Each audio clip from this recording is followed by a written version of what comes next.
I see these memes on Instagram or Pinterest that say, rules for great living, stop comparing yourself to others. And I'm like, there's so much nuance and so much more to say in that, because it is human nature for us to do that, especially because so many things rely on metrics, on numbers, that it's impossible not to compare ourselves to others. What I want you to try to do is to manage it. This is your Kick-Ass Life podcast, episode number 315. This is the Your Kick-Ass Life podcast with Andrea Owen, a no BS guide to self-help and badassery. Because ladies, let's face it, life's too short for it to not kick ass. And here's your host, the girl who serves it up straight with a side of crazy, Andrea Owen. Hey there, ass kickers. Welcome to another episode of the podcast. I am so glad that you're here. If you are someone who gets my emails, if you're not, you probably should, because they're great. But anyway, last week I sent out an email telling you all that January 2nd, 2020 was the second birthday for How to Stop Feeling Like Shit. I also posted about it on Instagram, so you might have seen it over there. But over 170,000 copies have been sold, and more than half of those are the audiobook version, which blows my mind and makes me so happy. I had such a great time recording that book. It was quite an experience. But at any rate, it fills my heart with immense gratitude knowing that so many of you have read the book or listened to How to Stop Feeling Like Shit. And some of you have actually done both. I wanted to read you this email that I got recently from a listener of the book. And please know that when you send me an email, when you send me messages on social media, I do get them. I do read them. I am not able to answer every single one of them. But this one jumped out at me and I wanted to read it to you. This comes from a reader, I guess, or a listener of the audiobook named Amy. And she says, "Dear Andrea, I've overthought reaching out to you 1,000 times, which has stopped me from doing so since I'm a perfectionist to a fault. But what it all boils down to is thank you. I stumbled upon your book, How to Stop Feeling Like Shit, at the very best/worst time. I was on my way back to Washington from my grandfather's funeral in California, and I needed something to listen to on the drive home. The funeral wasn't the hardest part of my life at that time. More so, it was the upheaval of a life I thought I knew into a life I was trying to make sense of. I had recently, finally, physically separated from my husband, moved across the country to a doozy of an opportunity, then moved back up to where I started from. My career had been in a swirly eddy land for forever, bucking up against responsibility to 4 four-legged kids who were now in my sole custody, which is no small dependency. I was at a time of spiral and low, feeling more alone than I ever had.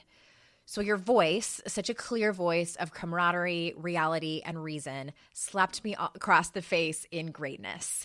It also happened to be right during our weird Upper West Coast snowmageddon this last winter.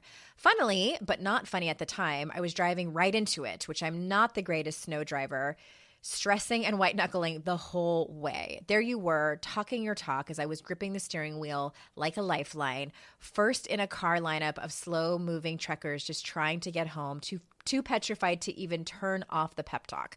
You got me through. Thank you. Actually, if I take heed of your teachings, I got me through with your help, which for me is a big thing, considering I am awful at asking for or accepting help.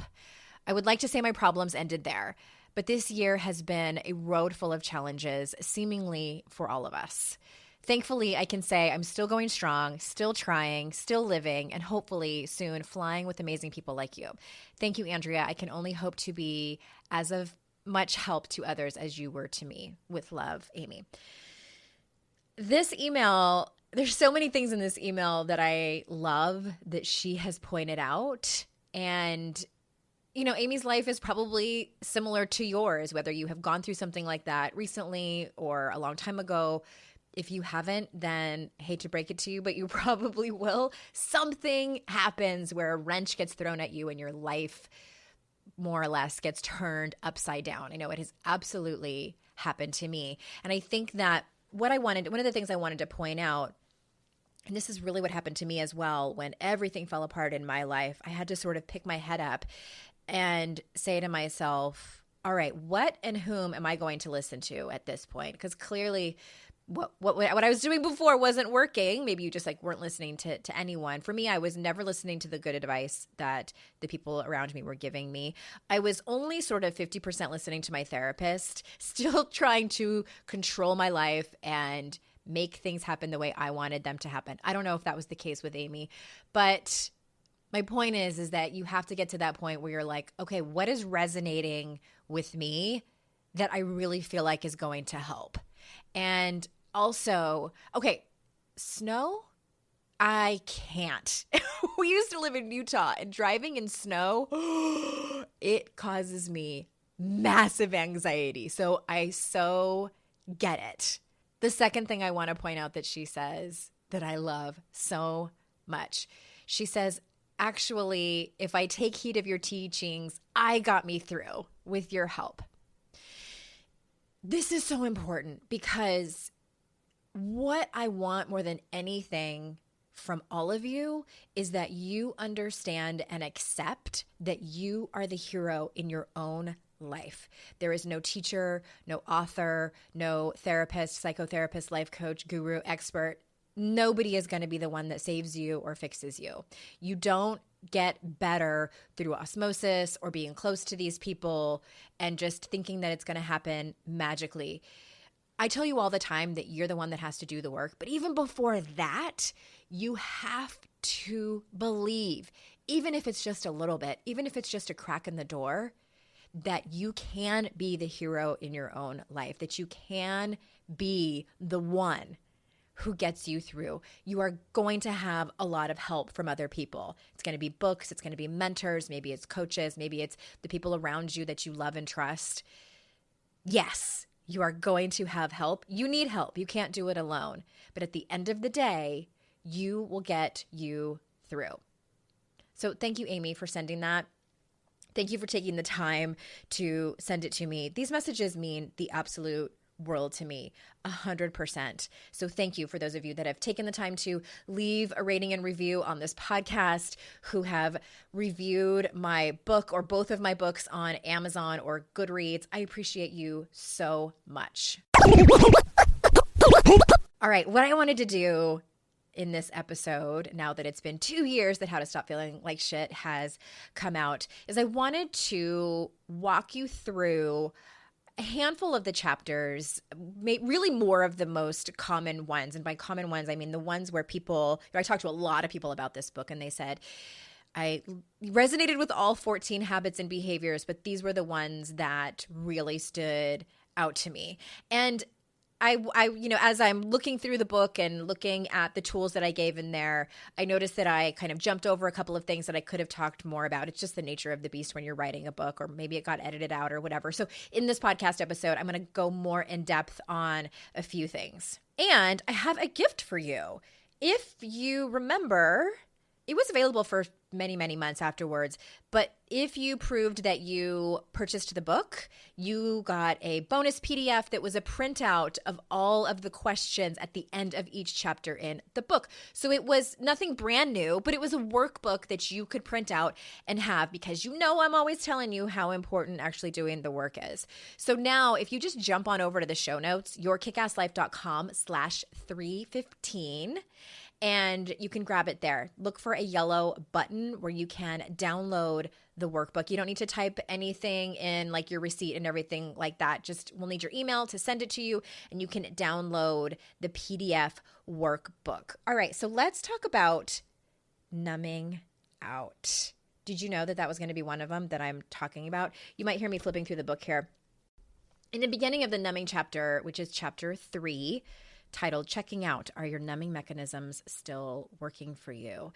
I mentioned in the beginning of this chapter that numbing was my habit of choice, probably my biggest habit of choice. And I say being in long-term recovery from an eating disorder, codependency, love addiction, and alcoholism has given me a handle on numbing, at least what that beast looked like in my own life.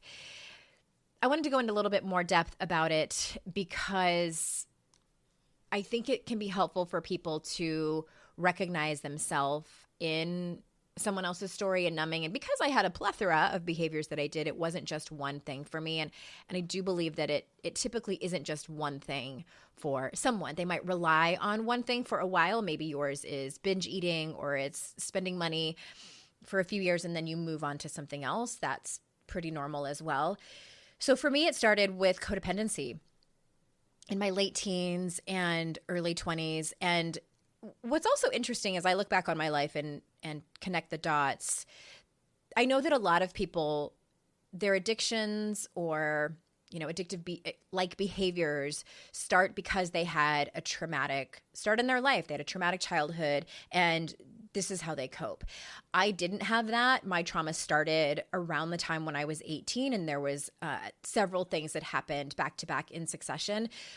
I do believe that's really when my behaviors came up for air.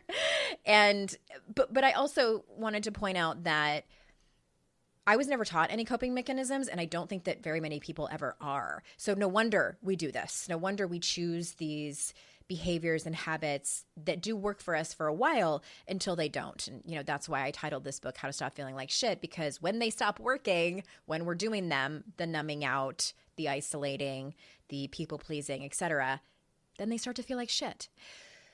So when my codependency started, it very much was control. I wanted to control other people. I wanted to control situations. I wanted to control the outcome.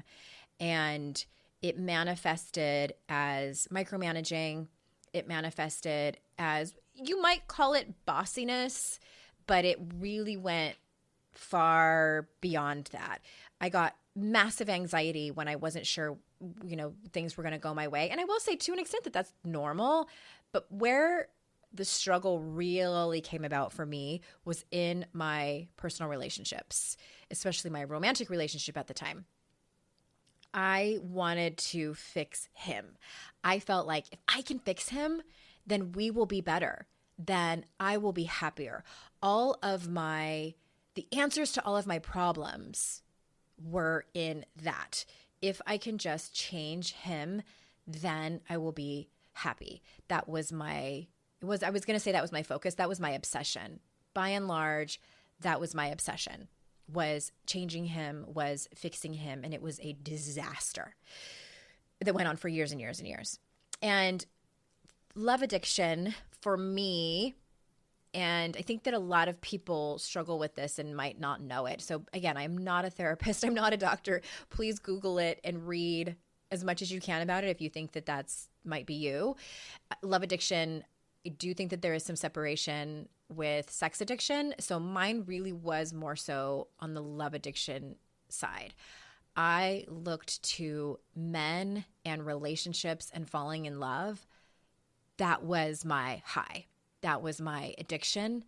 I fell madly in love with people, with men, and I was absolutely obsessed. Again, what happens to our brains during the quote unquote falling in love stage is normal to be hyper-focused on someone. Mine was to the extreme. And it was also a shame cycle where I would go out with the intention of meeting someone. And keep in mind, like that whole time I was in a long-term relationship. So I was cheating on my boyfriend. I would find someone, I would hook up with him. I would feel high and fantastic for that evening, or sometimes the relationship would go on for a handful of weeks. Maybe, I think the longest relationship was maybe a few months, and then would feel incredibly ashamed for my behavior. I would call myself all the names. I would call myself a slut and all of these horrible names. I feel like a terrible human being for what I was doing. Tried to justify my behavior because I knew he was also cheating on me. And the crash from that was severe. The shame that I felt for my behavior. So what I would do to seek relief was go out and do it again. So it became this perpetual cycle of shame and relief, over and over and over. That went on for several years. And then I stopped that when I got engaged to my first husband.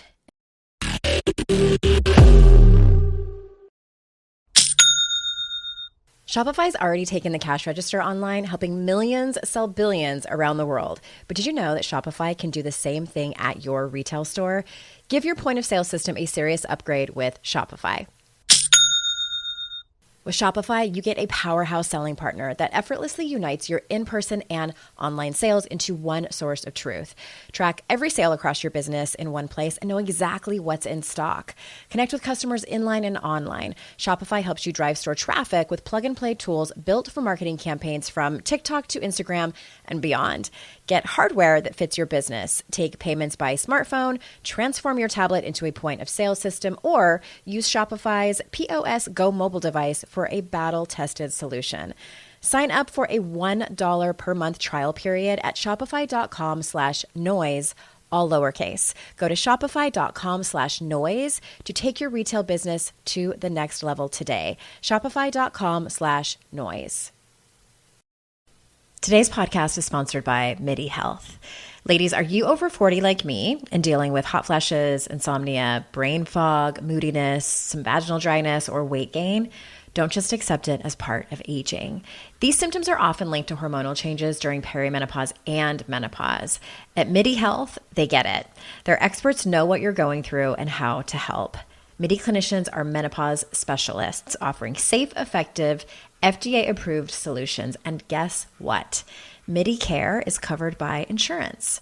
So stop pushing through it alone. Schedule a virtual visit and dive deep into your unique symptoms and health background. You'll walk away feeling heard and with a plan to start feeling better. Visit MIDI Health today and reclaim your well-being. You deserve to feel great. Book your virtual visit today at joinmidi.com. That's joinmidi.com. joinmidi.com.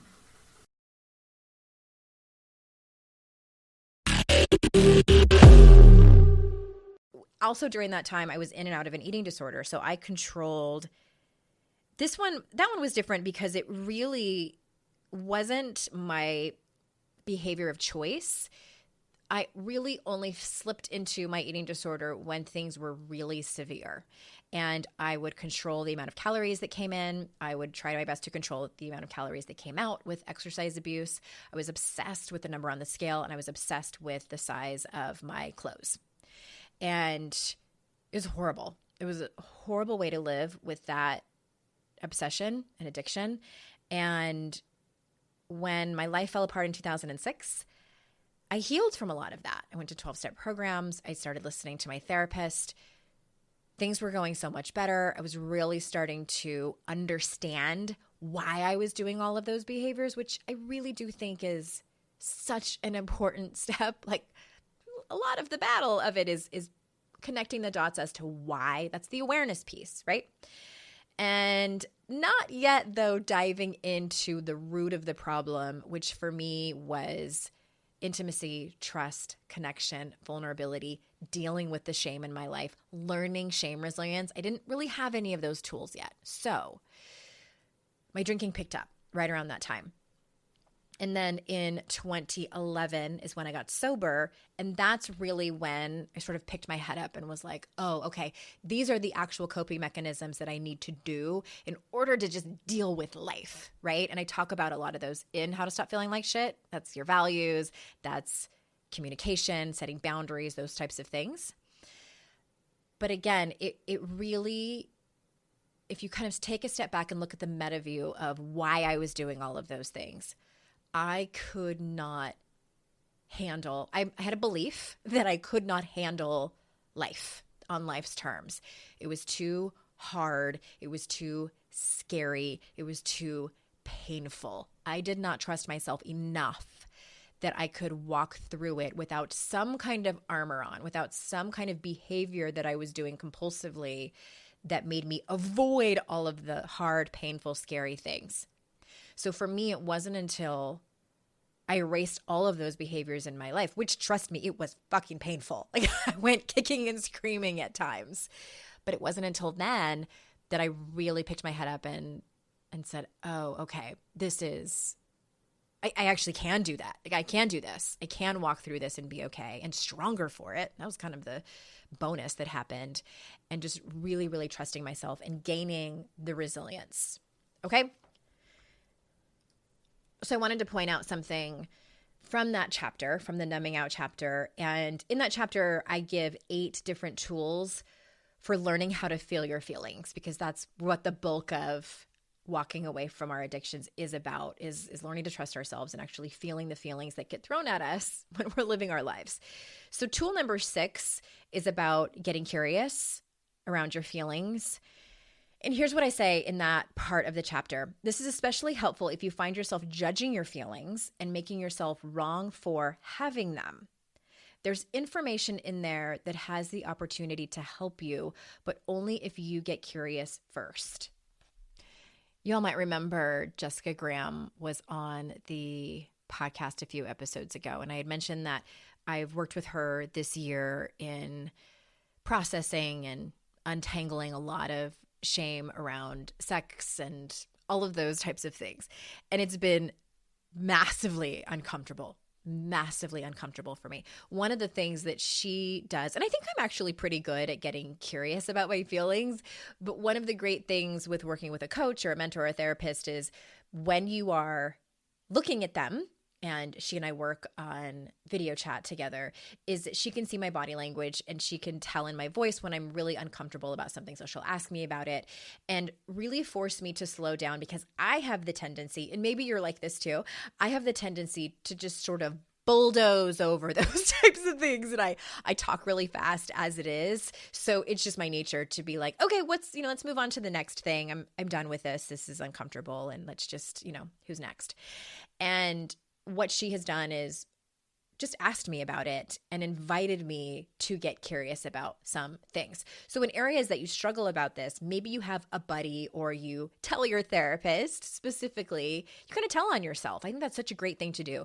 Tell on yourself and say, if you see me jumping over these, will you ask me to get curious about it? Will you ask me how my self-compassion is? Because therapists aren't mind readers, and it really helps if you tell them where your sticking points are. And hopefully you can start to do that for yourself. So back to working with Jessica and having her stop me to get curious about some of the really hard emotions when we were having these conversations about past relationships that I had had and past feelings around the relationships, because that's really what we were talking about.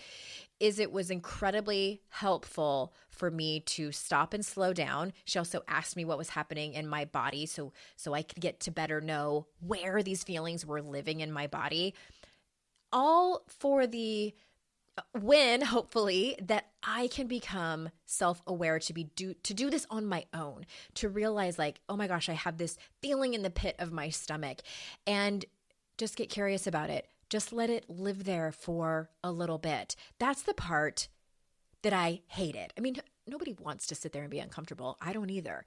But if we just have some compassion for ourselves and let it sit there and not make it mean anything, not make us make up stories that we are wrong for having it in the first place, that we need to bulldoze over this, that we need a drink or to buy something online or to do whatever it is that we want to do to get out of these feelings. I cannot tell you enough times that once we learn how to actually sit with them, not make us wrong for having them in the first place, the faster and easier it will pass. It's like lube, I guess, for your feelings. It just moves through faster. Just trust me on that one.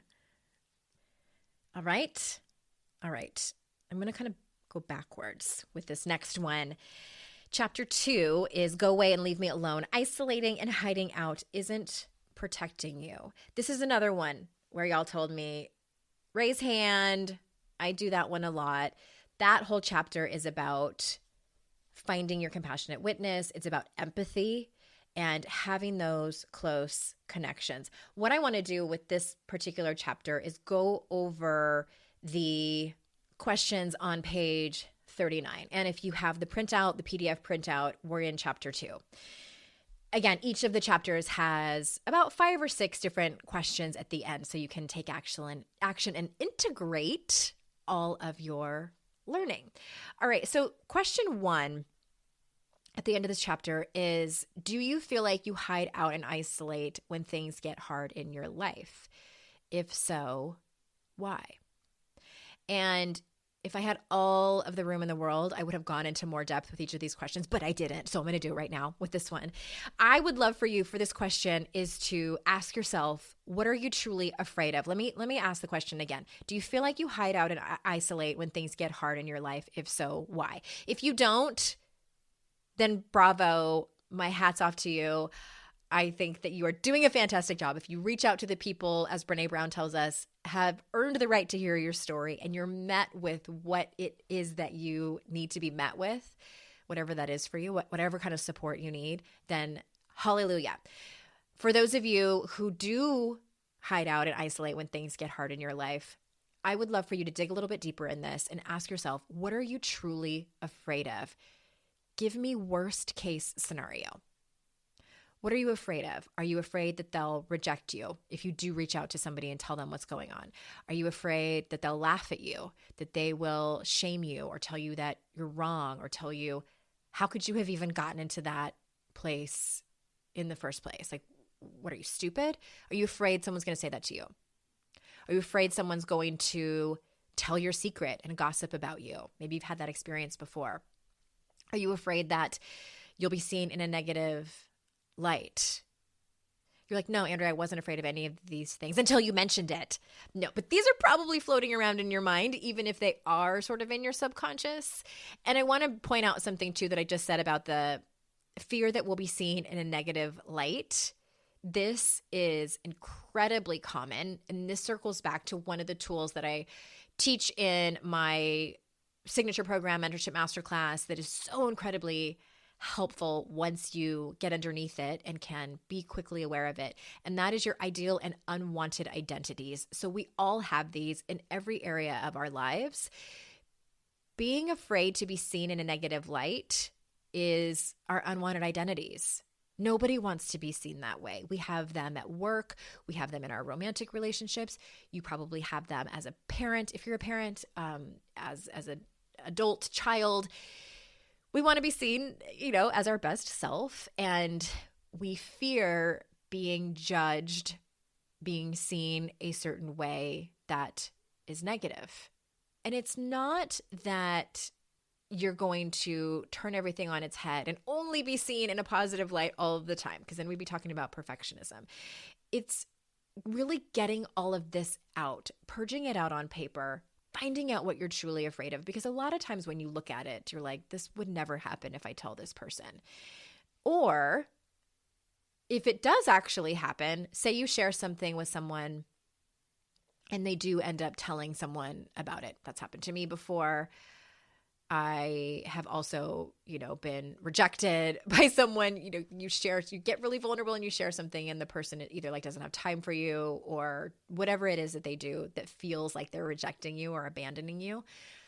That happens to the vast majority of us.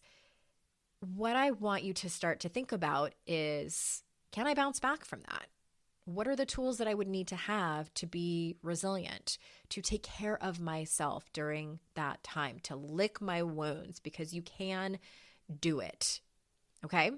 Questions 2 and 3, I'm going to combine. Do you have a compassionate witness in your life? If not, can you think of people who have potential? If so, who are they and what makes them your compassionate witness?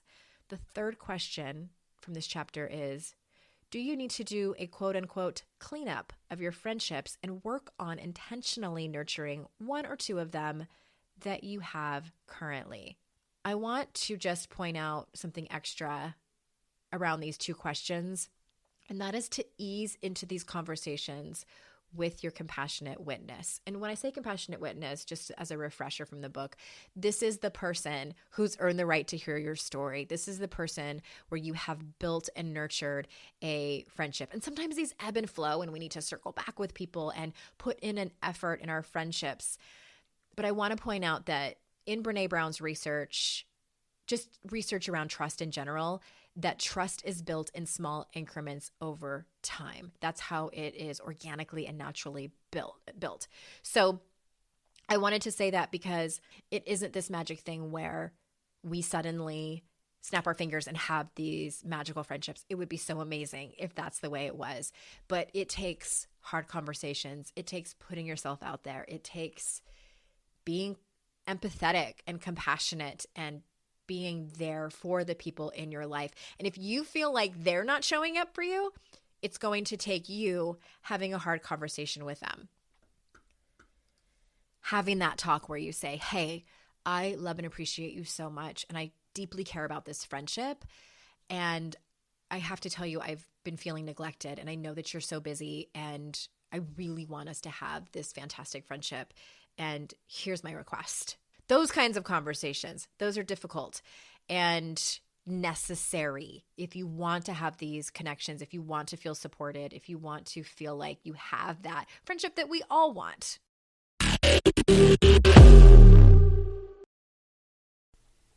It's hard to find a great mentor who can help me level up. My dream mentor, Shonda Rhimes. So I was really excited when I heard she has a class on Masterclass. With Masterclass, you can learn from the best to become your best. Masterclass is the only streaming platform where you can learn and grow with over 200 plus of the world's best. For just $10 a month, an annual membership with Masterclass gets you unlimited access to every instructor. And you can access Masterclass on your phone, computer, smart TV, or even in audio mode. I'm always looking for ways to be a better writer, so I took Shonda Rhimes' screenwriting class. It helped me gain concrete technical advice, including structuring, the writing process, and with shows under her belt like Grey's Anatomy and Bridgerton, it was so helpful. Plus, every new membership comes with a 30-day money-back guarantee. Don't wait another moment to start your learning journey with Masterclass. Right now, our listeners get an additional 15% off any annual membership at masterclass.com/Andrea. That's 15% off at masterclass.com/Andrea. Masterclass.com/Andrea.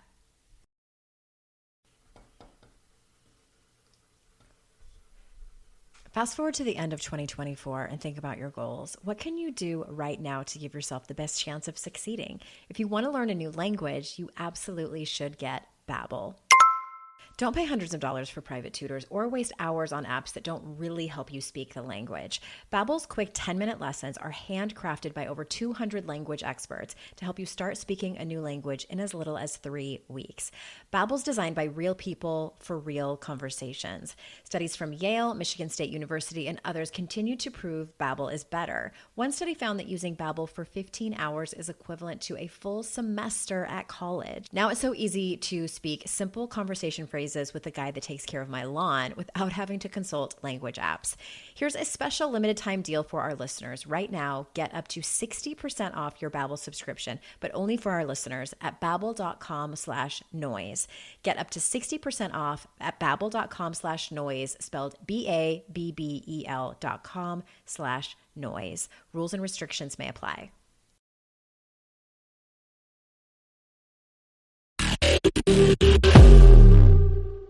The fourth question is, can you commit to practicing empathy? How will you do that? I want to say something that I mentioned in the book, but I wanted to remind you of it, is that you don't need to practice empathy on everyone. You don't. Nobody has time for that. No one has enough emotional energy for that. Compassion is enough in a lot of situations, especially. So empathy is called for when someone has shared something with you and it is a friendship that really, truly matters to you. So hear me out on this. That is if, it's your best friend or your sister or someone where the friendship is growing, or your partner comes to you and is being very vulnerable. So that's when empathy is great. If you are sitting on an airplane with someone, or no, I take that back, because sometimes you're on an airplane for a long time. If you are, this happened to me before, you're at the community pool and someone you don't even know their name, you're sitting on the steps with your kids playing, and there's like another person there, and they just start jumping in and like telling you their life story, and they tell you something really hard. If you don't know that person and it's not something, I think we've kind of all been like, and I've been that person too, who's like overshared. It's not totally necessary for you to practice empathy. You can be compassionate and you can say something like, wow, that sounds really difficult. It's amazing that you got through that. You don't have to launch into this big empathetic conversation with them. You can still be kind and compassionate. So you might want to do a quick Google search. I don't know what's out there on compassion versus empathy, because I don't want everyone to think that they have to run around being empathetic with everyone, because some of you are that person just that has that kind face or whatever, where people share really big stuff with. You don't always have to practice empathy all of the time. All right? Compassion and empathy, two different things, but very similar. They're like sisters, but they're not twins. The last question in that chapter is, if your friendships are struggling, how can you take care of yourself regarding your inner critic? I hear that a lot because I do group programs where there might be a handful of women in that group who really have these amazing friendships, and they've had this friend since elementary school, and they still meet every other week for dinner and text each other every day, and not everyone has that. So if you find yourself going into compare and despair and feeling terrible about yourself that you don't have these friendships, watch for your inner critic. Inner critic is a different chapter in this book, but I want you to take care of yourself during that time, because it can be really triggering when you're reading this chapter on isolating and hiding out, and I'm telling you to go find your compassionate witness and you feel like shit about it, to watch out for your inner critic. Again, trust is built in small increments over time. It's going to take some time and it's going to take some effort. All right. The last chapter I want to talk to you about is the compare and despair chapter. And I was flipping through this and kind of did a little chuckle. It's chapter 4, by the way. The chapter title is Compare and Despair, the Never-Ending Mindfuck. And on page 62, I say, let me start by saying that I would never in a million years tell you to stop comparing yourself to others. The key is to manage it. Amen. I know I wrote it, but I see these memes on Instagram or Pinterest that say, rules for great living, stop comparing yourself to others. And I'm like, there's so much nuance and so much more to say in that, because it is human nature for us to do that, especially because so many things rely on metrics, on numbers, that it's impossible not to compare ourselves to others. What I want you to try to do is to manage it. So I'm going to give you a very personal example of this. All right. When the explosion happened, that was Rachel Hollis's Girl Wash Your Face, which I think every life coach in the world was like standing there watching it in astonishment. Which, by the way, I think she's fantastic. She had sold, I think she posted on Instagram that she had sold 250,000 copies of Girl Wash Your Face within the first few months of it coming out, which is astronomical for an author. And I went down the compare and despair so fast. I was like, what the fuck am I doing wrong? Like, went down this whole rabbit hole of that I'm doing it wrong, that I'm not a great writer, I will never sell that many books, and it was such a short time period. That whole song and dance. Here's the thing, because of course I do it too. We all do. What I do now, it's very similar to inner critic work. It's not that it never happens to me. It's that I can recognize it very quickly about what's happening. So what I do now is I recognize it very fast. And by very fast, I mean within a few minutes. And it's not that it just happens once. We might compare and just go down compare and despair with several people, different people in one day. Depends on what's going on that day. What I do now very quickly is, first and foremost, especially when it's something like that, especially when it's another author, something very similar to what I do, and I know how hard it is in this industry, I celebrate the fuck out of it. I'm like, hell yes, woman. I think that's amazing that you have done that. I know she's worked her ass off. I know that it was not an easy path. So I celebrate it as much as I can. And then I get curious about what it is that I want. Like, what's going on over here that I'm seeing over there? Like, what are the stories that I'm making up about that? getting curious about what's going on for me, and then also getting down to like brass tacks about it. Do I really want to do, if someone is like an elite athlete and you see that person on social media and this person, I don't know, is like running a mile in 4 minutes or something. And people do that, right? That's like a thing. People run miles in 4 minutes. Oh my God. Maybe you want to do that and you aren't even close. What I would ask you is, do you want to, or are you willing to do what it takes to actually get the thing? Because I know I don't. I don't want to train that much.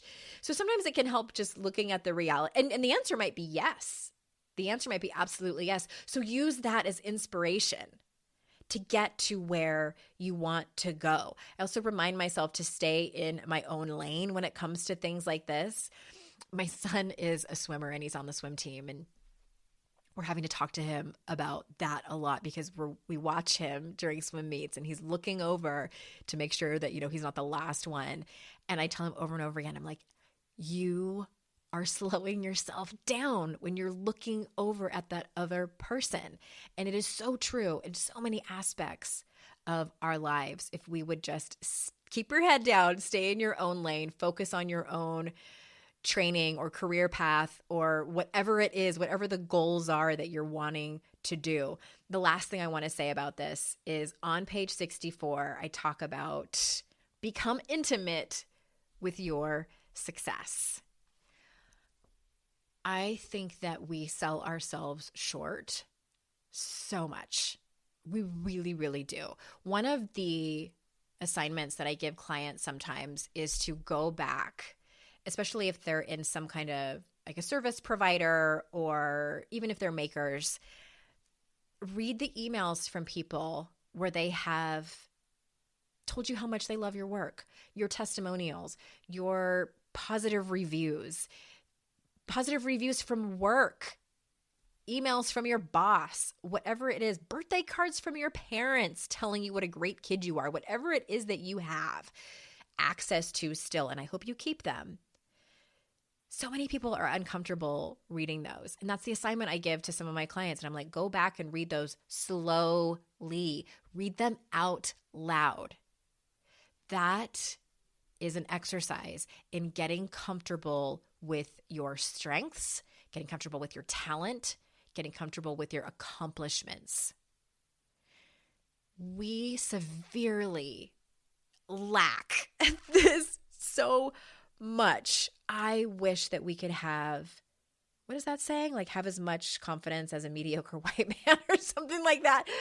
It's astounding to me how much we run away from getting intimate with our success, listing our accomplishments, being proud of what we have done, tooting our own damn horn. That's what I want you to do on the regular with your friends. I think I've mentioned this on the podcast before. I heard about this group of women, I can't remember if it was a friend of a friend or what, who have a group text where, I don't know if it was every day or every week, they send selfies to each other. And I want to say like sometimes they do like topless selfies or like in bathing suits or whatever it was to each other in this all-woman group text. And they celebrate the shit out of each other. Just telling them how amazing they are, how hot they are, all of these things. And I was like, wow, what if we all could do that? Every single one of you listening right now, you could have on the regular where you feel you have, first of all, the group of friends who you trust enough to do that with and who will support you and cheer for you like no other. That is my wish for you in 2020, that you have that kind of support, that you start with doing it yourself, that you get intimate with your successes, your accomplishments, and that you get curious about things like compare and despair. Get curious about things like your feelings. All right? All right. I covered a lot in this podcast episode, and I hope you enjoyed it. Thank you so much for listening. If you haven't already, please rate and review the podcast. I would so appreciate it. We do read those. Thank you so much for leaving them.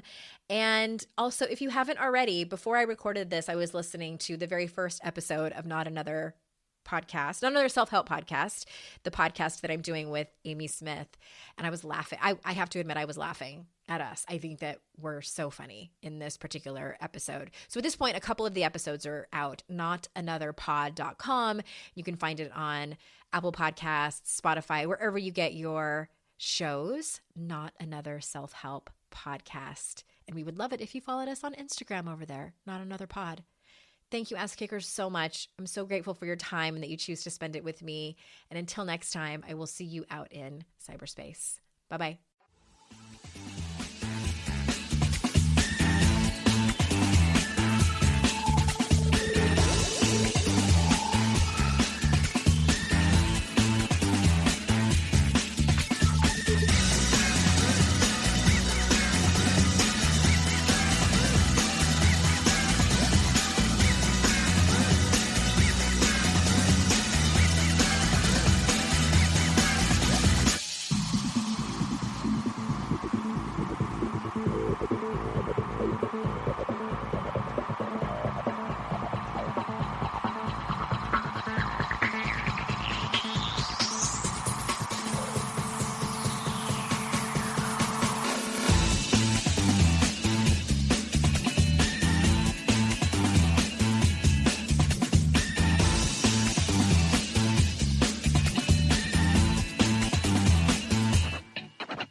I'd like to introduce you to the Minimalist Moms podcast.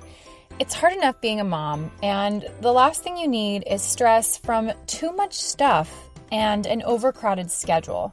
For too long, I lived with the mindset that bigger was better, and the more I added to my life, instead of feeling better, I felt overwhelmed. It was time for a radical new mindset. Less is more. I'm not into extremes. I didn't throw everything away. My brand of minimalism is more about adding than subtracting. Get rid of the excess to make room for what you love. In other words, it's about living life with purpose. I hope you'll listen in and my guest and myself can inspire you to think more and do with less. The Minimalist Moms podcast, available wherever you listen to podcasts.